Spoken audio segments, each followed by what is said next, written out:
Welcome friends on my YouTube channel अपार education. So friends, आज की इस वीडियो में हम लोग देखने वाले हैं क्लास 12th मैथमेटिक्स का प्रश्न वाली 1.1 का क्वेश्चन नंबर हम कौन सा देखेंगे। क्वेश्चन नंबर 13 देखने वाले हैं। ठीक है, इसके पहले क्वेश्चन नंबर 12 को हम लोगों ने सॉल्व कर लिया है।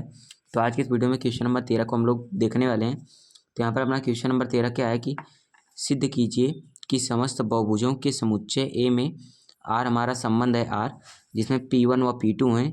इस P1 P2 किस प्रकार है कि P1 तथा P2 की भुजाओं की संख्या समान है, यानी कि जितना P1 की भुजा है उतना ही P2 की भी भुजा है। ठीक है, की संख्या समान है प्रकार से परिभाषित संबंध आर एक तुल्यता संबंध है। ठीक है, हमसे बोल रहा है कि दिया गया संबंध क्या होगा, तुल्यता संबंध होगा। उसके बाद कह रहा है कि 3, 4 और 5 लंबाई की भुजाओं वाले समकोण त्रिभुजों से संबंधित समुच्चय ए के सभी अवयवों को का समुच्चय ज्ञात कीजिए। ठीक है, तो हम क्वेश्चन नंबर 13 को सॉल्व करते हैं। हमको पहले बताना है कि परिभाषित संबंध ये आर एक तुल्यता संबंध है। तो ठीक है, तो हम कैसे होगा तुल्यता संबंध, तो मैं आपको बताने वाला हूँ। यहाँ पर अपना क्या है, क्वेश्चन नंबर 13 है। ठीक है, क्वेश्चन नंबर 13 है यहाँ पर। तो लिखते हैं क्वेश्चन नंबर 13। आर हमारा संबंध दिया है जिसमें क्या है कि P1 व P2 है। ठीक है, P1 एंड कैसा है, कैसे लिखा है, P1, P2 है। ठीक है, P1, P2 है और P1 क्या है, P1 तथा P2 की भुजाओं की संख्या समान है। ठीक है, तो यहाँ पर लिखेंगे P1 तथा P2, P1 तथा P2 की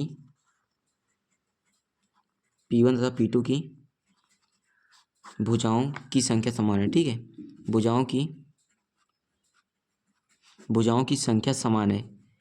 ये हमको क्या दिया है, संबंध एक दिया है। ठीक है, ये हमको एक संबंध दे रखा है। उसके बाद क्या करते हैं, हमको दिखाना है कि दिया गया संबंध तुल्यता संबंध है। इसके लिए हम क्या करेंगे, पहले दिखाएंगे कि स्वतुल्य संबंध। ठीक है, क्योंकि क्या होता है, तुल्यता संबंध वह संबंध होता है जिसमें दिया गया संबंध स्वतुल्य हो, सममित हो तथा संक्रामक हो। ठीक है, पहले बात कर लेते हैं स्वतुल्य संबंध की। स्वतुल्य संबंध की, ठीक है, स्वतुल्य संबंध क्या होता है, यहाँ पर दिया है P1, P2। ठीक है, P1, क्या दिया है, P2 दिया है।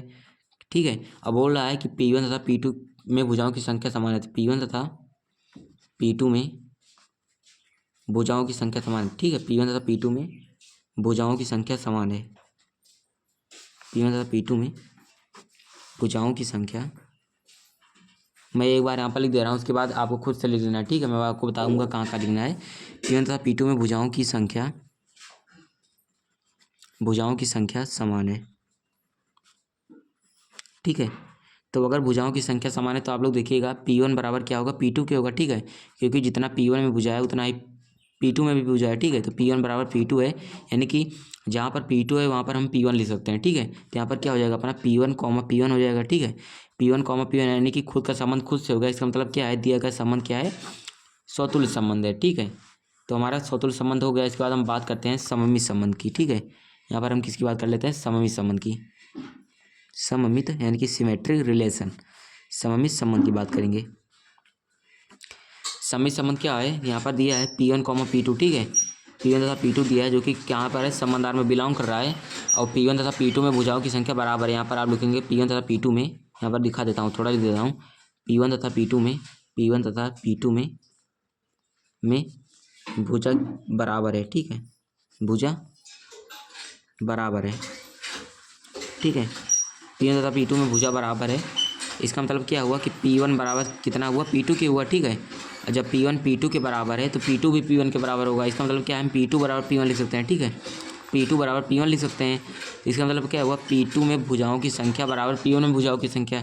इसका अर्थ यह हुआ कि यहाँ पर P1 की जगह पर P2 लिख देंगे। ठीक है, ये यहाँ पर P1 जो है यहाँ पर P2 लेंगे तो लिखेंगे यहाँ पर P2 तथा P1 में भुजा की बराबर है। यहाँ पर लिखेंगे P2 तथा P1 में भुजा बराबर है। तो इसका मतलब क्या होगा, P2, P1। ठीक है, P2, P1 क्या हो जाएगा, संबंध में बिलोंग करेगा। तो P1 का संबंध P2 से था, तो हम लोगों ने P2 का संबंध P1 से दिखा दिया। इसका मतलब क्या है कि दिया गया संबंध अपना क्या हो गया, सममित संबंध हो गया, यानी कि सिमेट्रिक रिलेशन में आ गया। यानी कि अगर ए का संबंध बी से है तो बी का संबंध ए से दिखा दिया, तो हमारा क्या होगा, दिया गया संबंध सममित संबंध होगा। ठीक है, अब स्वतुल्य सममित होगा। थर्ड नंबर हम संक्रामक की बात कर लेते हैं। ठीक है, संक्रामक संबंध,